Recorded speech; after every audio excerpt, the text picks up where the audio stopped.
नमस्कार, आप देख रहे हैं ग्रहवाणी और मैं हूं आपके साथ मेघा शंकर।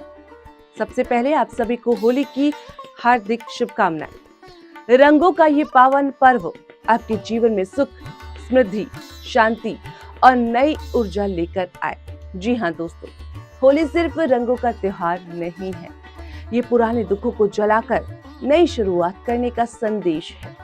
लेकिन होली के इस खास मौके पर हमारे मन में कई सवाल भी होते हैं। होली के बाद का समय कैसा रहेगा? ग्रहों की चाल हमारे जीवन पर क्या असर डालेगी? क्या रुकावटें दूर होंगी? क्या रिश्तों में मधुरता आएगी? आज के इस विशेष कार्यक्रम में इन्हीं सवालों का जवाब ढूंढेंगे, क्योंकि आज हम बात करेंगे कि दोपहर 2:16 पर यम, जिन्हें कुछ ज्योतिषीय मान्यताओं में प्लूटो के रूप में भी देखा जाता है, चंद्रमा के घर यानी श्रवण नक्षत्र में प्रवेश कर रहे हैं और ये परिवर्तन कुछ राशियों के लिए विशेष संकेत लेकर आया है। वैदिक ज्योतिष में यम नवग्रहों में शामिल नहीं किए जाते या नहीं किया गया है, लेकिन कई ज्योतिष मतों में इसे गहरे परिवर्तन, रहस्य, कर्मफल और जीवन की बड़ी घटनाओं से जोड़ा जाता है। ये ग्रह बहुत धीमी गति से चलता है और एक राशि में लगभग 17 से 18 सालों तक रह सकता है। इसलिए जब ये नक्षत्र बदलता है तो उसका असर भी गहरा, लंबे समय तक रहने वाला माना जाता है। 3 मार्च को दोपहर 2:06 पर ये श्रवण नक्षत्र में प्रवेश कर चुका है और 13 जुलाई तक यहीं रहेगा। श्रवण नक्षत्र चंद्रमा से जुड़ा नक्षत्र है, जो सुनने, समझने से और सीखने की क्षमताओं को दर्शाता है। ऐसे में होली के बाद का समय आत्मचिंतन, रिश्तों की मरम्मत और जीवन में नई दिशा देने वाला हो सकता है। तो दोस्तों, अब बात करते हैं इस समय में राशि की। सबसे पहली राशि आती है वृषभ राशि। तो वृषभ राशि के लिए होली के बाद क्या बदलेगा, क्या रुके काम पूरे होंगे? तो वृषभ राशि के जातकों के लिए ये गोचर नवम भाव में हो रहा है, जो भाग्य, धर्म, यात्रा, उच्च शिक्षा का स्थान माना जाता है। इसका अर्थ है कि किस्मत का साथ मिलने के योग बन रहे हैं। लंबे समय से जो काम अटके हुए थे वो धीरे धीरे पूरे हो सकते हैं। परिवार के साथ संबंध बेहतर होंगे और लंबी दूरी की यात्रा से लाभ भी आपको मिल सकता है। आय के नए स्रोत खुल सकते हैं। यदि आप शिक्षा या प्रतियोगी परीक्षा से जुड़े हैं तो मेहनत का फल मिलने का समय आपके लिए आ सकता है। होली के बाद आपके जीवन में स्थिरता और विश्वास भी बढ़ेगा। तो इस समय की दूसरी राशि कौन सी है? वो राशि है कर्क राशि। तो कर्क राशि की और कर्क राशि वालों के मन में अक्सर ये सवाल रहता है कि रिश्तों में कब सुधार आएगा, वैवाहिक जीवन की परेशानियां कब खत्म होंगी। ये गोचर आपके 7वें भाव में हो रहा है, जो विवाह और समझदारी का भाव है। इसका संकेत है कि जीवन साथी के साथ संबंधों में सुधार हो सकता है। यदि कोई गलतफहमी थी तो वो दूर भी हो सकती है। पार्टनर का सहयोग आपको मिलेगा। करियर और व्यापार में आप आगे बढ़ने में मदद आपको हो सकती है। हालांकि व्यापारिक साझेदारी में सावधानी जरूरी है। होली के बाद का समय रिश्तों को फिर से रंगों की तरह खूबसूरत बना सकता है। इस समय की तीसरी राशि आ रही है कन्या राशि। तो कन्या राशि वालों के मन में अक्सर संतान, पढ़ाई और मानसिक तनाव को लेकर सवाल होते हैं। ये गोचर आपके 5वें भाव में हो रहा है, जो संतान, शिक्षा और रचनात्मकता का भाव है। इससे संकेत मिलते हैं कि संतान से जुड़ी चिंता कम हो सकती है।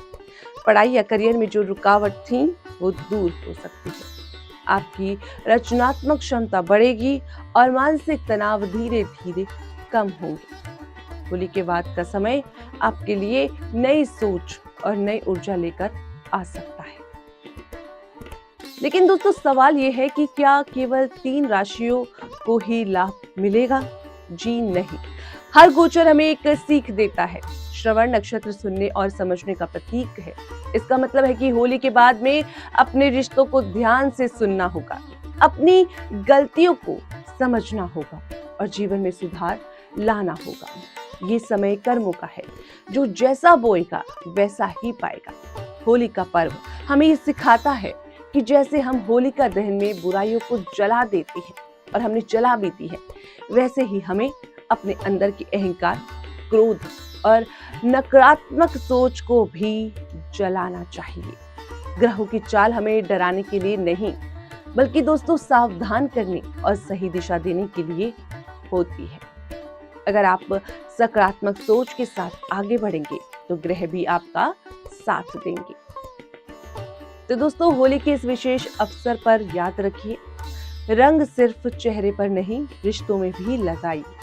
विश्वास का रंग, प्रेम का रंग, धैर्य का रंग और उम्मीद का रंग। ग्रहों का गोचर चाहे जैसा भी हो, अगर आपका मन मजबूत है और कर्म सही है तो समय आपके पक्ष में जरूर बदलेगा। तो दोस्तों, अब सवाल ये है कि होली के बाद ग्रह हमारी जिंदगी पर क्या असर डाल सकते हैं। सबसे पहले बात सूर्य की। सूर्य आत्मविश्वास और प्रतिष्ठा का कारक है। होली के बाद सूर्य की स्थिति आपके आत्मबल को मजबूत कर सकती है, लेकिन साथ ही अहंकार से बचने की सीख भी देती है। चंद्रमा मन का कारक है, इसलिए होली के बाद भावनाओं में उतार चढ़ाव हो सकता है। ऐसे समय में धैर्य और शांत व्यवहार बहुत जरूरी होगा।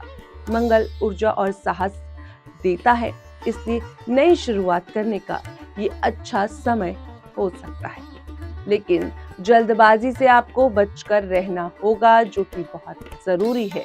वहीं बुध बुद्धि और वाणी का कारक है, इसलिए सोच समझकर बोलना और निर्णय लेना जरूरी होगा।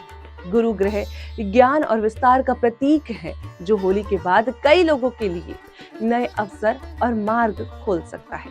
वहीं शनि कर्म और अनुशासन सिखाता है, इसलिए मेहनत का फल धीरे धीरे लेकिन स्थायी रूप से मिल सकता है।